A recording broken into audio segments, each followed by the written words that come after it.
आज की press conference में दो मुद्दे हम उठाना चाहते हैं। एक तो सरकार की शिक्षा नीति को लेकर जो विवाद चल रहा है, उससे जुड़े हुए कुछ बड़े सवाल हम उठाना चाहते हैं। उसके बाद दिल्ली से जुड़े कुछ मुद्दे हम उठाना चाहते हैं। तो दिल्ली वाली बात आशुतोष भाई करेंगे। उससे पहले मैं शिक्षा वाले सवाल पे बोलना चाहता था, क्योंकि पिछले कुछ दिनों से बार बार शिक्षा नीति को लेके जिस तरह से इस सरकार के बयान आ रहे हैं, उससे ये स्पष्ट होता जा रहा है कि शिक्षा और भाषा जैसे गंभीर मसले कम से कम इस सरकार, इस मंत्रालय और इस मंत्री के भरोसे नहीं छोड़े जा सकते। ये जो जर्मन बनाम संस्कृत का मामला उठा है केंद्रीय विद्यालयों के अंदर, ये पूरा विवाद इस बात को दिखाता है कि इतने गंभीर, इतने दूरगामी विषय पे इस सरकार की सोच कितनी कमज़ोर है। आज ही देश की शिक्षा मंत्री का बयान आया है कि जर्मन पढ़ाना संविधान के विरुद्ध है। वो संविधान नहीं समझती है। संविधान में सिर्फ शेड्यूल्ड लैंग्वेजेस की लिस्ट दी गई है और इस देश के किसी संविधान में नहीं लिखा हुआ है कि शेड्यूल्ड लैंग्वेजेस के अलावा कुछ भी पढ़ाना गैरकानूनी है। तो एक तो हमारी मंत्री संविधान शायद नहीं समझती हैं। दूसरा, उन्होंने कहा है ये त्रिभाषी फार्मूला, जो 3 लैंग्वेज फार्मूला सन 65 में देश में अडॉप्ट किया गया था, उसका उल्लंघन है। शायद हमारी मंत्री महोदया उस 3 लैंग्वेज फार्मूला को भी नहीं समझती। उस 3 लैंग्वेज फार्मूला का प्रमुख उद्देश्य ये था कि देश के अलग अलग इलाकों में रहने वाले लोग एक दूसरे की भाषा समझें। ये फार्मूला बना था जब हिंदी को सरकारी भाषा बनाने पे, राजभाषा बनाने पे विवाद हुआ था, दक्षिण भारत में दंगे हुए थे और उसके बाद ये सहमति बनी थी कि देश के सब इलाकों के लोग एक दूसरे की भाषा सीखा करें। तो ये था कि गैर हिंदी इलाकों में हिंदी सीखी जाएगी और हिंदी के इलाकों में अन्य भारतीय भाषाएं सीखी जाएंगी, जिसमें इरादा ये था कि दिल्ली वाले लोग तमिल भी सीखा करेंगे, तेलुगु भी सीखा करेंगे। उस सारे फार्मूले को, उसकी भावना में कभी भी सम्मान नहीं किया गया। बाकी राज्यों में हिंदी पढ़ाई गई, लेकिन गैर हिंदी भाषी इलाकों में बाकी भारतीय भाषाएं पढ़ाने की कोई मुहिम नहीं बनी। संस्कृत पढ़ाई जाए, उसके बदले में आधुनिक भारतीय भाषाओं के बदले में संस्कृत पढ़ाना अपने आप में त्रिभाषीय फार्मूले के खिलाफ है। तीसरी चीज़, हमारी मंत्री महोदया इस देश में भाषाई समस्या की जो जटिलता है वो शायद नहीं समझती। पूरी डिबेट को जर्मन बनाम संस्कृत बना देना जैसी फुहड़ता जो इस देश की जो एक बहुभाषीय चरित्र है, मल्टीलिंगुअल कैरेक्टर है जो इस देश का, जिसमें भाषा के सवाल को बहुत संवेदनशील तरीके से देखने की ज़रूरत है, वो करने की बजाय जो इसकी कॉम्प्लेक्स डिमांड्स हैं, एक तरफ देश में अंतर्राष्ट्रीय एक खगोलीकरण के चलते, ग्लोबलाइजेशन के चलते तमाम अंतर्राष्ट्रीय भाषाओं की मांग हो रही है, उसके लिए पढ़ने की इच्छा बढ़ रही है। दूसरी तरफ देश में तमाम अन्य भाषाएं, 23 भाषाओं के अलावा, जो अपने लिए जगह मांग रही हैं, नॉन शेड्यूल्ड लैंग्वेजेस, उस भाषा के सवाल पे आने की बजाय सारी चीज़ को जर्मन बनाम संस्कृत बनाना, इस भाषा की समस्या को शायद वो नहीं समझती। और चौथी, हमारी मंत्री महोदया ने बार बार साबित किया है कि शैक्षणिक सुधार कैसे होते हैं, इसके बुनियादी चीज़ों को वो नहीं समझते। दुनिया में किसी भी मुल्क में शैक्षणिक सुधार एकेडमिक ईयर के बीच में नहीं होते। जब भी कोई शैक्षणिक सुधार शुरू होते हैं, सन 2014 में जब आप शैक्षणिक सुधार शुरू करते हैं तो आप कहते हैं सन 2016 से या सन 2017 में हम ये लागू करेंगे। ये पहली बार हो रहा है कि एकेडमिक ईयर के बीच में कहा जा रहा है 4 महीने के अंदर हम लागू करेंगे। तो इस सब क्या, और ये पहली बार नहीं है, कई किस्से बीच में हो चुके हैं। दिल्ली यूनिवर्सिटी में FIUP को जिस तरह से हड़बड़ी के अंदर पलटा गया, वो गलत पॉलिसी थी, लेकिन जिस तरह से पलटा गया वो भी बिल्कुल गलत था। जिस तरह से UGC के काम में दिन रात दखलंदाजी हो रही है, जिस तरह से NCERT की डायरेक्टर ने इस्तीफ़ा दिया है, जिस तरह से नए नए शैक्षणिक एडवाइज़र्स आ रहे हैं इस देश को शिक्षा देने के लिए, इन सब से स्पष्ट है कि इस सरकार की जो नीति है शिक्षा, उसमें स्वायत्तता को सम्मान नहीं है, उसमें शैक्षणिक परिवर्तन की समझ नहीं है, उसमें विशेषज्ञों के लिए कोई जगह नहीं है। उसकी जगह नौसिखिए आ रहे हैं, एमेच्योर्स आ रहे हैं, जो कि इस देश की शिक्षा नीति को तय कर रहे हैं, जिन्हें पेडागोजी की कोई समझ नहीं है, और जिसमें एक संकीर्ण वैचारिक दुराग्रह है। भारतीयकरण के नाम पे बहुत एक हिंदुस्तान की बड़ी विरासत एक बहुत ही छोटे हिस्से को पेला जा रहा है।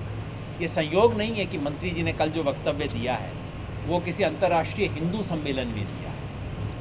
ये सब शिक्षा के लिए अच्छे लक्षण नहीं है। इसलिए आम आदमी पार्टी ये मांग करती है कि शिक्षा और भाषा जैसे गंभीर मुद्दों से इस तरह की नौसखियापन की छेड़खानी बंद की जाए। ये जो एमेच्योरिश टिंकरिंग है ये बंद होनी चाहिए। इस सवालों पे इनके बहुत दूरगामी असर होंगे इन चीज़ों के। इस देश की शिक्षा के लिए एक फ्रेमवर्क बना हुआ है, उसका नाम है नेशनल करिकुलम फ्रेमवर्क, जो 2005 में बना था, और वो सिर्फ यूपीए सरकार ने नहीं बनाया था। इस देश के तमाम शिक्षा मंत्री, जिसमें भारतीय जनता पार्टी के लोग भी शामिल थे, तमाम राज्यों के शिक्षा मंत्रियों ने मिलकर इस पर मोहर लगाई। वो इस देश की एक इस वक्त फ्रेम है जिसमें सोचा जाना चाहिए। उसका सम्मान करे सरकार। अगर उसको बदलना चाहती है तो देश भर के शिक्षा मंत्रियों को बुलाए, उस पर चर्चा करे। जब तक वो है तब तक उसका सम्मान करे सरकार। विशेषज्ञों, ये जो नौसखियों को लाने की बजाय विशेषज्ञों को लाए। अपनी समझ के विशेषज्ञों को लाना हर सरकार का अधिकार होता है, वो ठीक है, लेकिन विशेषज्ञ तो हो। ऐसे लोग जिन्हें शिक्षा की कोई समझ नहीं है, उन लोगों को लाया जा रहा है शिक्षा में सुधार के लिए। और जो भाषा का सवाल है, भाषा के सवाल पे एक गंभीर समझ की ज़रूरत है। हम मांग करते हैं कि इस सवाल पे बात करते वक्त इसके 4-5 पहलू हैं जिस पे पूरे देश में बहस होनी चाहिए। पहला सवाल है क्लासिकल लैंग्वेजेस का। संस्कृत निश्चित ही एक क्लासिकल लैंग्वेज है, निश्चित हमें संस्कृत को प्रमोट करना चाहिए। तमिल भी एक क्लासिकल लैंग्वेज है, तमिल को भी प्रमोट करना चाहिए। क्लासिकल लैंग्वेजेस को कैसे इस देश में प्रमोट किया जाए, इस पे नीति होनी चाहिए। और ये अमूमन ये नहीं कहा जाता कि उसे स्कूल में कंपलसरी बना देना क्लासिकल लैंग्वेज को प्रमोट करने का तरीका है। दूसरा, जो त्रिभाषीय फॉर्मूले की स्पिरिट थी कि भारतीय भाषाओं को एक दूसरे में आदान प्रदान, लोग सीखें। अगर ये सरकार भाषाओं के प्रति गंभीर है तो उस बहस को चलाएं कि कैसे देश के अलग अलग इलाकों में लोग भारतीय भाषाएं सीखें। तीसरा, अंतर्राष्ट्रीय भाषाओं की जो ललक है इस टाइम, लोग जैपनीज़ सीखना चाह रहे हैं, कोरियन सीखना चाह रहे हैं, स्पेनिश सीख रहे हैं, फ्रेंच, जर्मन, तमाम भाषाएं सीख रहे हैं, जिसकी ज़रूरत है, जिसकी ललक है इस वक्त। उसके लिए उसकी ज़रूरत सन 1965 में उस तरह की नहीं थी। तो आज के ज़माने में कैसी ज़रूरत है, उसके लिए पूरी समझ बना के एक इसकी संभावनाएं, इसकी अपॉर्चुनिटीज़ बढ़ाई जाए। और इसके साथ ही साथ जिन्हें नॉन शेड्यूल्ड लैंग्वेजेस कहा जाता है। नॉन शेड्यूल्ड लैंग्वेजेस कौन है? जो कि आपकी 23 की लिस्ट में नहीं है। भोजपुरी है, मगही है, तुलु है, बागड़ी है, ये तमाम भाषाएं हैं, लेकिन जिनका 23 की लिस्ट में जिक्र नहीं है। लेकिन जो बच्चों की मातृभाषा है, आज जो मंत्री जी ने कहा उसमें एक सेंसिबल बात यही है कि बच्चे को उसकी मातृभाषा में शिक्षा मिलनी चाहिए। लेकिन उसकी मातृभाषा केवल हिंदी नहीं है, उसकी मातृभाषा भोजपुरी है, उसकी मातृभाषा बागड़ी है, मैथिल है। इन सब भाषाओं को कैसे बचाया जाए और बढ़ाया जाए। भाषाविद बता रहे हैं, इस देश के लिंग्विस्ट, कि इस वक्त भारत में जितनी ज़्यादा भाषाओं की हत्या हो रही है उतनी दुनिया में बहुत कम जगह हो रही है, क्योंकि हिंदुस्तान दुनिया की सबसे ज़्यादा लिंग्विस्टिक डाइवर्सिटी के जोन्स में से एक है। हमारी भाषाएं मर रही हैं और ऐसे में सरकार जर्मन बनाम संस्कृत की बहस खड़ी कर रही है।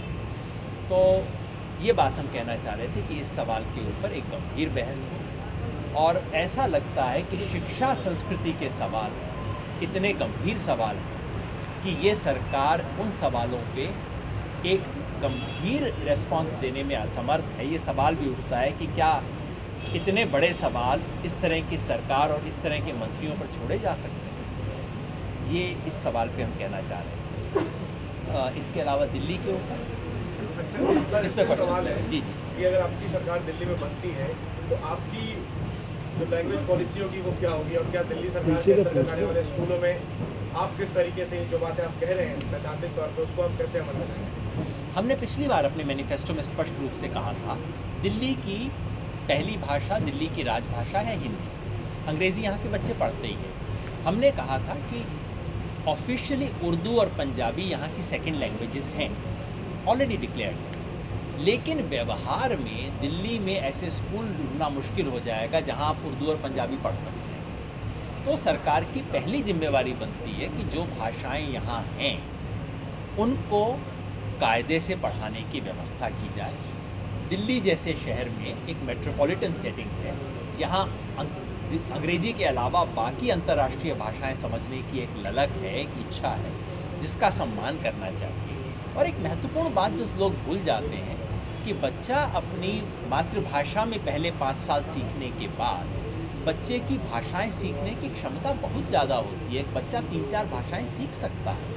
उसका सम्मान करते हुए हमने पहले भी कमिट किया था कि ये बहुभाषाई देश है और इसके अंदर बहुभाषाई फैसिलिटीज़ होनी चाहिए। जो संस्कृत सीखना चाहें उनके लिए पूरा सम्मान हो, उनके लिए विशेष व्यवस्था हो। लेकिन ये लादना और कहना कि फ़लाँ भाषाओं की कीमत पे संस्कृत पढ़ानी पड़ेगी, ये कतई ठीक नहीं है। और मैं जिन जिन संस्कृतविदों से मिला हूँ, संयोग ये है कि पिछले कुछ समय में ऐसे कुछ विद्वानों से मिलने का मौका मिला और उन सब विद्वानों ने एक बात कही, जिस तरह से स्कूल में संस्कृत पढ़ाई जाती है उससे भगवान ही बचाए, उससे संस्कृत नहीं, रट्टाखोरी है वो, उससे भाषा नहीं सीखी जाती है और ये संयोग नहीं है कि इस देश में, इस दुनिया में संस्कृत पे रिसर्च के सबसे बड़े सेंटर आज भारत से बाहर हैं। तो संस्कृत पढ़ाने के बेहतर तरीके समझे जाए इन सब चीज़ों में। सर, अगर सरकार बनती है तो संस्कृत भाषा में, हालांकि अगर राजधानी दिल्ली में बात करें तो संस्कृत भाषा कहीं ना कहीं लुप्त होती जा रही है, राजधानी में भी होता है, तो उस मामले पर भी कोई ठोस कदम उठाएंगे आप? जैसा मैंने कहा, संस्कृत और संस्कृत जैसी तमाम क्लासिकल भाषाओं को पढ़ाना, संरक्षा करना किसी भी सरकार की जिम्मेवारी है। हमारे देश की सांस्कृतिक धरोहर के प्रति हमारी एक जिम्मेवारी बनती है। लेकिन उसे पढ़ाना, बढ़ाने का तरीका ये नहीं है कि आप कंपल्सरी बना दें उस चीज़ को। उसके बहुत अच्छे तरीके हैं। संस्कृत के प्रति ललक जगाई जाए, बजाय कि उसको या तो ज़बरदस्ती पढ़ाया जाए या उसको खाली एक स्कोरिंग सब्जेक्ट की तरह बना दिया जाए, जो बच्चे सिर्फ नंबरों के लालच में लेते हैं। उससे कोई संस्कृत नहीं सीखते, उसमें करने की ज़रूरत है।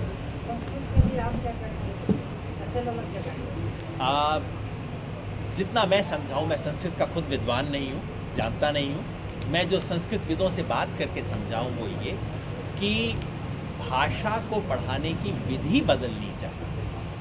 कक्षा 5 से जब कई जगह पे इंट्रोड्यूस होती है, कक्षा 6 से इंट्रोड्यूस होती है, पढ़ाने की विधि बदलनी चाहिए। जब तक वो विधि नहीं बदलेगी तब तक उसके प्रति ललक पैदा नहीं होगी। और जाहिर है ऐसे में हम एक्सपर्ट लोगों की सलाह लेंगे, कम से कम दीनानाथ बत्रा जी जैसे लोगों की सलाह नहीं लेंगे। योगेंद्र जी, आपको क्या लगता है कि जो शिक्षा मंत्री अपनी है किसी के इशारे पे काम कर रही हैं? क्या संस्कृत को जिस तरीके से लगातार वो बढ़ावा देने की बात कर रही हैं, जर्मन को हटाने की वो बात कर रही हैं, आपको क्या लगता है कि उसके पीछे कोई है, किसी के इशारे पे काम कर रही है? क्या आरएसएस उनके पीछे है या कोई और? जिसके भी इशारे पे काम कर रही हैं, किसी समझदार व्यक्ति के इशारे पे तो नहीं कर रही हैं। केवल आरएसएस कहना पर्याप्त नहीं होगा। आप ये बात कह सकते हैं कि कोई सरकार आती है तो अपना वैचारिक रुझान लेके आती है। जो इस सरकार के साथ दिक्कत है वो ये कि अपने वैचारिक रुझान को लाने के लिए भी इनके पास कोई विशेषज्ञ नहीं है। इन्हें ले दे के दीनानाथ बत्रा जी मिलते हैं जो कि शिक्षा के विशेषज्ञ बन जाते हैं। भारतीयकरण के नाम पे इनको केवल संस्कृत दिखाई देती है, इनको अन्य क्लासिकल भाषाएं दिखाई नहीं देती, इस देश की भाषाई धरोहर दिखाई नहीं देती। तो आरएसएस तो निश्चित ही है, लेकिन उसके साथ साथ में ये बात भी हम एम्फेसाइज करना चाहेंगे कि ये और अनप्रोफेशनल तरीका है शिक्षा के सवाल से डील करने का। देखिए, क्योंकि इसमें सिर्फ ये पक्ष नहीं है कि ये संस्कृत और जर्मन का मुद्दा है, ये भी एक बहुत महत्वपूर्ण पक्ष है कि शिक्षा के रिफॉर्म्स को किस तरह लाया जाए।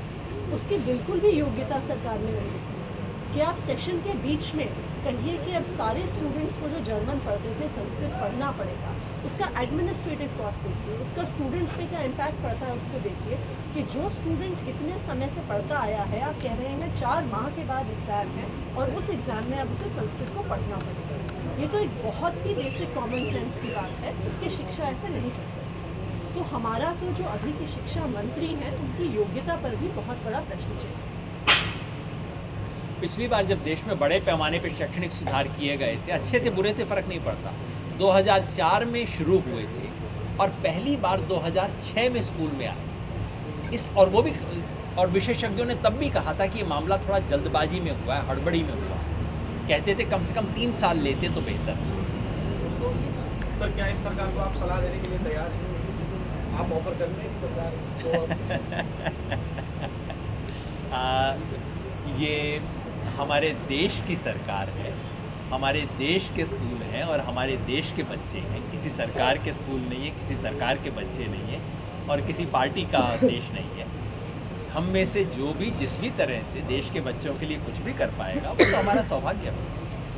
योगेंद्र जी, क्या सरकार की जो नीति तैयार कर रही है, शिक्षा नीति जिसकी आप बात करें, क्या इससे संस्कृत को फायदा मिलेगा? और अगर नहीं या तो सरकार की इसके पीछे क्या मंशा संस्कृत को फरोग देने को लेकर किस तरह की नीति तैयार? जैसा मैंने पहले भी कहा, मुझे सौभाग्य रहा है देश के कुछ अच्छे संस्कृतविदों से जानने का, उनसे कुछ सीखने का, और वो बार बार हंसते हैं जब ऐसी कोई चीज़ आती है। वो सर पीट लेते हैं, कहते हैं भैया इससे संस्कृत को तो फ़ायदा नहीं होगा और कुछ भी हो। ये केवल एक दिखावा है, ये दिखाने की नीयत है कि देखिए हम अपनी परंपराओं और विरासत के लिए कुछ कर रहे हैं। करना महत्वपूर्ण नहीं है, करते हुए दिखना महत्वपूर्ण है। तो ये केवल ढोंग और दिखावा है, इससे संस्कृत का कोई फ़ायदा नहीं होने वाला। इसमें कोई संयोग, दूसरा बात मैं ये भी जिक्र कर दूँ, 5 साल इससे पहले भी बीजेपी की सरकार रही। आप इस देश के किसी भी भाषाविद से पूछ लीजिए, अगर उन 5 सालों में भारतीय भाषाओं के लिए कुछ भी उस सरकार ने किया।